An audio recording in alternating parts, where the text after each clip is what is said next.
वाली है। मैं बीए प्रथम वर्ष की छात्रा हूँ।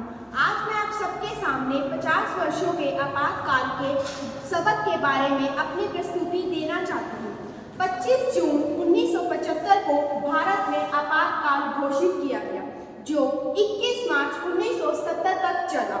यह अवधि भारतीय लोकतंत्र के इतिहास की सबसे महत्वपूर्ण घटनाओं में से एक मानी जाती है।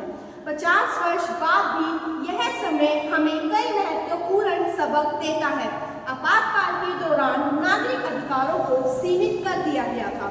इससे यह स्पष्ट हुआ कि संविधान में शक्तियों का संतुलन, विधायिका, कार्यपालिका और न्यायपालिका के बीच लोकतंत्र की रक्षा के लिए अत्यंत आवश्यक है। आपातकाल में अभिव्यक्ति की स्वतंत्रता और प्रेस की स्वतंत्रता पर नियंत्रण लगाया गया। इससे हमें यह पता चलता है कि मौलिक अधिकार लोकतंत्र की आत्मा है और उनकी रक्षा हर परिस्थिति में होनी चाहिए। न्यायपालिका का स्वतंत्र और निष्पक्ष होना लोकतंत्र की सुरक्षा के लिए अति अनिवार्य है।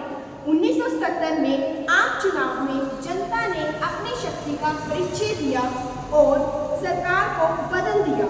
इससे सिद्ध हुआ कि लोकतंत्र में अंतिम शक्ति जनता के हाथ में होती है। मीडिया लोकतंत्र का चौथा स्तंभ है। आपातकाल के अनुभव ने यह सिखाया है कि स्वतंत्र और निष्पक्ष पत्रकारिता लोकतंत्र की मजबूती के लिए जरूरी है। आपातकाल के निर्णय की जिम्मेदारी तत्कालीन प्रधानमंत्री इंदिरा गांधी की सरकार पर थी। इस घटना ने राजनीतिक नेतृत्व को यह संदेश दिया कि सत्ता का दुरुपयोग अंततः जनता द्वारा अस्वीकार किया जाता है। आपातकाल भारतीय लोकतंत्र के लिए एक कठिन परीक्षा थी।